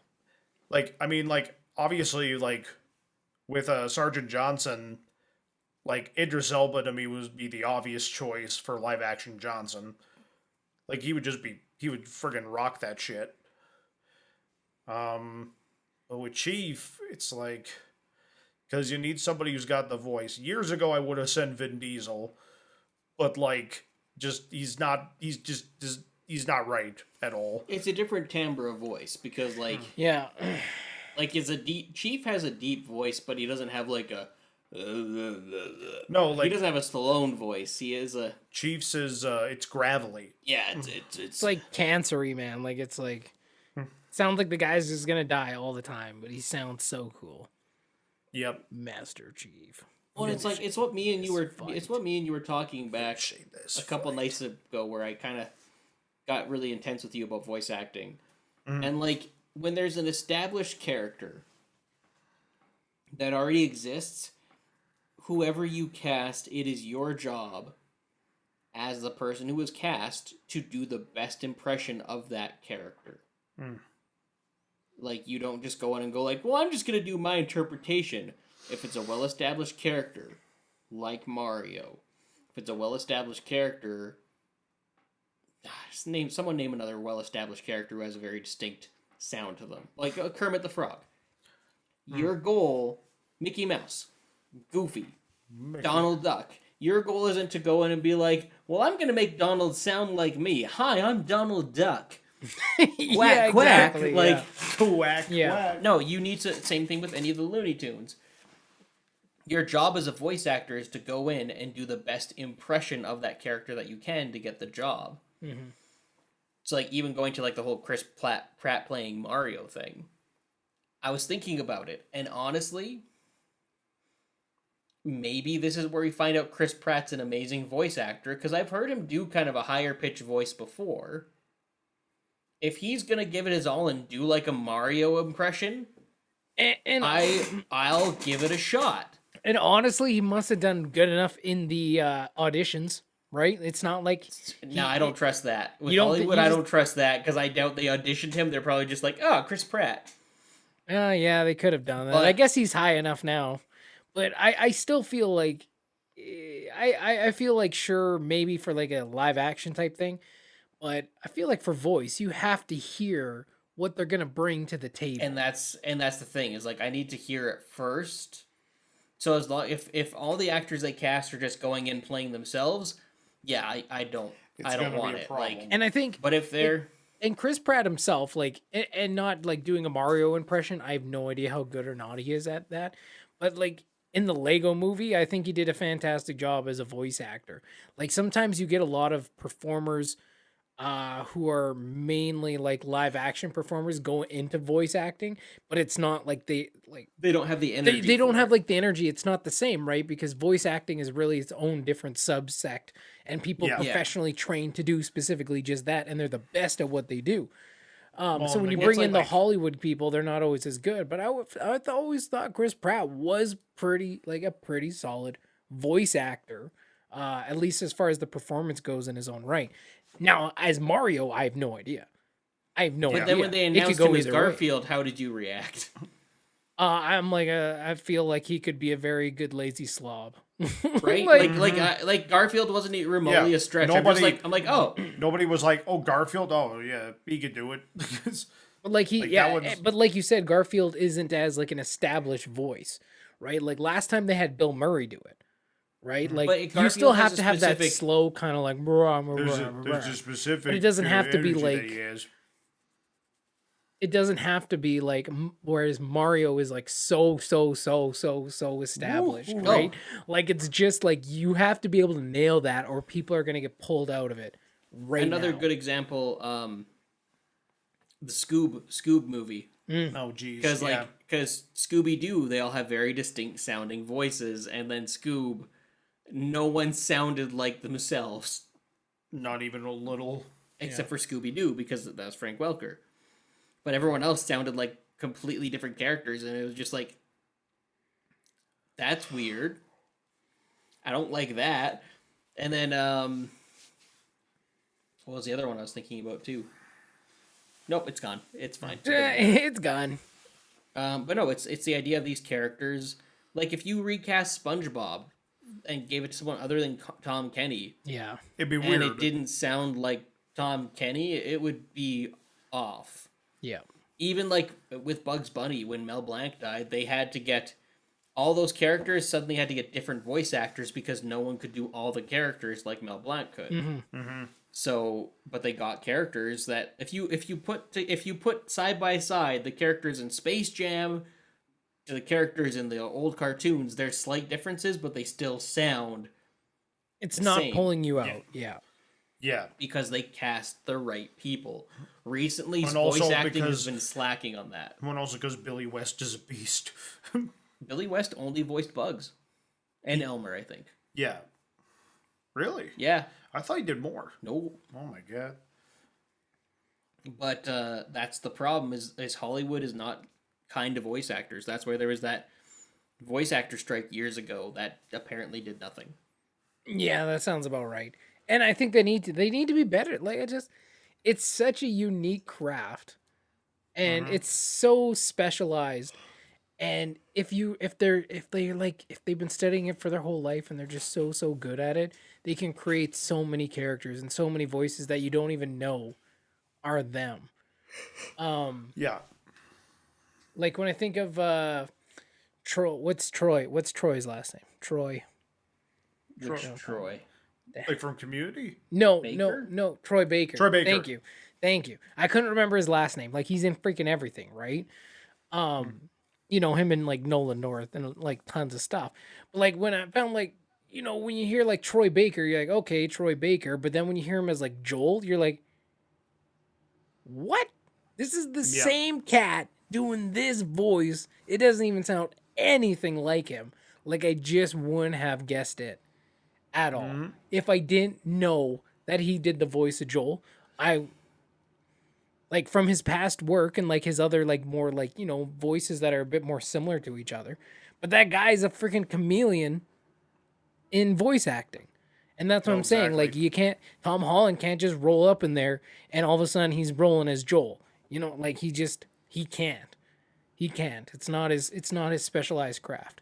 So they're two very different things that I think should stay separate more than they are. But I think there can be crossover, but I think at the end of the day, it comes down to casting who's best for the job, not who's the most recognizable name for the property. And like Disney is to blame with that because Jeffrey Katzenberg specifically is to blame with that because he's the one who started that with Robin Williams and Aladdin. That was the big one that really like pushed it over the edge. Well, it's like but you can't say that wasn't like friggin' the best genie ever. You know what I mean? No, like but the thing is, like it was so great. He was cast for his talent, and it was specifically in his contract that they couldn't use his name to promote the film at all. And then they're like, "Yeah, we won't do that." And then exclusively, they used his name to promote the film. So much so that's why he didn't come back for Return of Jafar. Then the only reason he came back for King of Thieves was because he made a deal. It's like, cool, but I also get to do an educational segment with a genie as well. And that's where that segment on One Saturday Morning or ABC Kids came for. It's like, Great Minds Think for Themselves, hosted by the genie, because he did a bunch of educational stuff as the genie. And I have not seen Return of Jafar since I was probably like 8. Return to Jafar Robin Williams is not in that movie. Like I just assumed he was. I do not. It's Dan Castellaneta. Oh, I did not. It's Homer Simpson. Yeah, it's Homer Simpson. Oh, hilarious. He also voiced him in the cartoon. God, I'm gonna go back to that and be like, is it jarring or is it a pretty decent impression? I think he also voices him in Kingdom Hearts as well. Yes. So it's different, but it's still the genie, but it's not Robin. It's weird because it's like it's not Robin Williams' genie, but it's Dan Castellaneta's version of Robin Williams' genie. Yeah. Yeah. So it's not him doing a bad Robin Williams impression. It's just him doing his version of that character that he did the groundwork for. Still good, 100%. Like yeah, it's just slightly different. I have to check. Now I'm really curious because, like I said, I haven't seen Return of Jafar or any of like the Aladdin sequels. For like seriously, I swear, since I was like just a kid, I just always assumed it was him. Yeah, it's interesting. Didn't know that. But Jeffrey learn something new Katzenberg every day. Really burnt that bridge and then started a whole waterfall of celebrities getting cast. And sometimes it works. Like the Atlantis cast is stacked. Yes. But it works. All those characters work. Trying to think of other big name celebrity ones. Danny DeVito fit in really well. James Woods. Yeah, no, there are some who are really good at doing it too. Yeah, at the crossover. I'm just saying, like, yeah, there's certain crossovers, but the problem is, yeah, like you said, it's like sometimes you get the big names in there, but they're not necessarily the best voice actors, right? Yeah. So it kind of definitely hinders things a little bit. But Well, one of the like examples.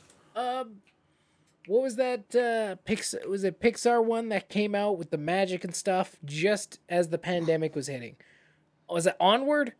Is that Pixar? Yeah. Was that Pixar? Yeah. Listen, I think like so. Pixar or Disney. that, I thought they did a good job on that one. Again, specifically I Chris haven't seen it Pratt yet. was good. Tom Holland, questionable. You know, it was okay. It was okay. But like, Tom Holland's voice, right? Like it's just sometimes it just grades on me. I don't know. I feel like it's too. I feel like his voice is just so high sometimes. It's just So like, it's like kid. man. it's like if you look at bruh. if you look at Michael J. Fox, Michael J. Fox had a recognizable voice, and it was kind of cracky and kind of always. It still is kind of in that same register, that same cracky kind of voice, but it worked for all the characters that he played. Whereas Tom Holland's is like thin, and wispy, and up here, as well as like being that. So it's like it just, I don't know. It just doesn't have the same effect.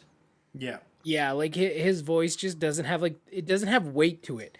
You know what I mean? Like, and listen, sometimes my voice is very similar. Like I do have a pretty high voice. Like I can bring it down to like lower registers and stuff. Like especially if I'm doing like, broadcasting things, but like typically if I'm like hyped about something, like I'm talking about, stuff up here, whatever. But like I just like it's just man sometimes. And I don't want to like knock on the guy, whatever. Like he is a talented performer. I just sometimes his voice is just like it's pretty high. Yeah. No, for sure. Yeah, no, one of the examples, like, where it's, like, a celebrity that actually, like, works for, like, the voice but wouldn't work for live action. You ever play the Splinter Cell games? Yep. Yeah, like, Michael Ironside voicing Sam Fisher. Like, he voices him in the first, like, 5 games, something like that. Really iconic as that character. I would never cast Michael Ironside to play Sam Fisher in live action. Yeah. Yeah. Just from just the kind of actor he is, like it just wouldn't work at all. It would be kind of humorous. But like the weird thing about it is they replaced Michael Ironside in the later games with and the guy they got sounds younger than him, but it's still the older Sam It wasn't Fisher. even. I think it was only in the one game, wasn't it? Like I think it was. It was a couple of the games. I thought it was only Blacklist. No, like there was a couple after that one too. But No, there wasn't. That was the last one. That was the last one. They haven't made a Sam Fisher game in like I could have 13 sworn years or some I crap could have like sworn that. they'd done a couple of ones without him, but like They've had like Sam Fisher show up and cameos in like other Tom Clancy games.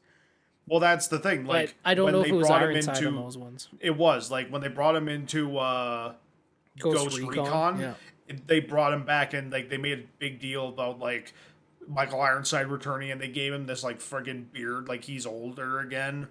But like they replaced him in the one game, I guess, and it just like suddenly he sounds like a younger guy, but he's the older Sam Fisher, and it just doesn't fucking work. Like his model even looked a little younger. It was like super jarring coming out of Conviction and going into Blacklist and being like, yeah, like it's just like these are not the same guys. But then you get him to voice him again in like Ghost Recon, and it's like, yeah, that's Sam Fisher. But I would never cast Michael Ironside as live action Sam Fisher. I love him dearly. He's a great performer, but very different type of character, you know? Yeah. So that's kind of a state where it almost like works in reverse. Yeah, the only other casting I was gonna say is like if they were going like they didn't do this, and like for Resident Evil, since they rebooted it, me and my buddy Jordan were both pretty big Resident Evil fans, and we were like fan casting Resident Evil. And for Chris Redfield, we were talking like, oh yeah, Jensen Ackles would be the perfect live action Chris Redfield at this point. Like obviously he's not like the size of a fridge, but he's a pretty big guy. But classic like, if you're talking Capcom, man. Classic. Oh yeah, but if you're talking like the body he has in the first Resident Evil and like that kind of thing, and the type of attitude that Chris has, Jensen Ackles would be a good live action Chris Redfield. Mm-hmm. But they went with Robbie Amell, and like I'm sure he's going to do a good job, so it's fine. But yeah, no, that was who I was thinking would be a good Chris Redfield. So That discussion also went off the rails, but I kind of loved it. That was a really good discussion.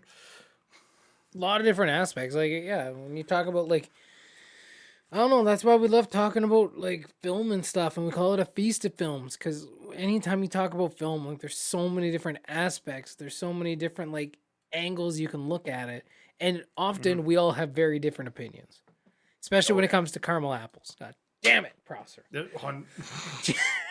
Well, of You course. weirdo. Alrighty. Well then, I guess that is it for A Feast of Films on this particular episode. There's Matt- no way none of y'all made it to the end of this one. I'm just like... No shit. Oh my god. That's on you. What? That's on you. What? You said you were gonna rein us in, and you sure didn't. It didn't happen.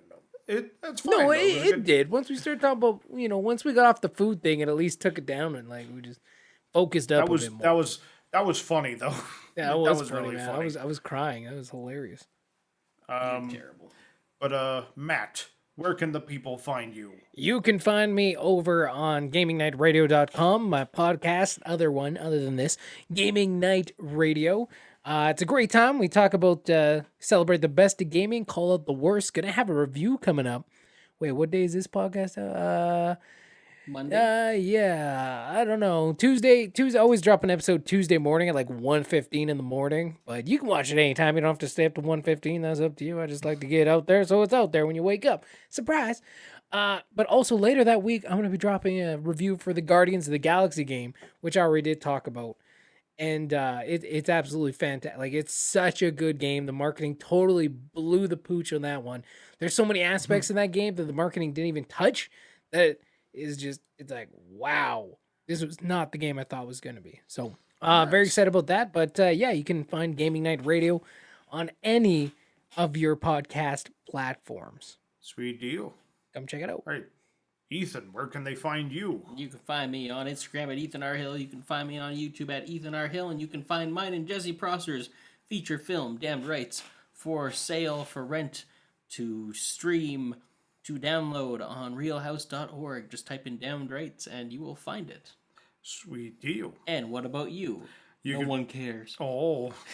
Well, you can find me on Instagram at @JProsser, and you can find me on YouTube as Jesse Prosser, and there's a couple of short films you can check out on there. And then Ethan already did the thing with the movie. Go there, buy, rent, give it a watch, see what you think. So your names aren't Jesse R. Prosser at all, like you said at the beginning of this podcast? Lord. You false advertiser, you. It's on my license. That's the important thing. And make sure, literally, if you're still listening to this right now, if you're still listening, number one, I don't even know what to say to you. Congratulations. Thank you very much. We love you so much. Congratulations. But also, get your ass over to YouTube and leave some comments there because we need to get this caramel apple debate settled. It needs to be settled. This is the most. If you take away anything from this podcast, get your ass to Prosser's a YouTube monster? and get your opinions in there because we need to know. The people will vindicate my opinion. The people must speak. Me and Ethan think caramel apples are great. Prosser thinks they're too much, but deep fried Dr. Pepper, it's all good. Yep. Shit. Deep fried Coke. Oh, sorry. Wrong. Worse. Deep fried Dr. Pepper. That's anarchy right there. That's too much. I don't know. It's the same thing. That's another flavor you don't need in the Dr. Pepper. So, like, okay, anyway, whatever, man. That's another flavor. Like, not with, okay, whatever. That's too much. All right. I think we need to leave before we get into it more. It is time for sounds bed. Good. All right. So long. What the heck was that? I don't know. Thanks for tuning in for another episode of Feast of Films, everybody. We'll see you all next time. Thanks for joining So us for long. episode something. 49. Or 9. Have a good week, everybody. So long. Bye-bye. Toodaloo. There you go. That's how Goodbye you do from the Matt outro. R. Ayalew. Hooray.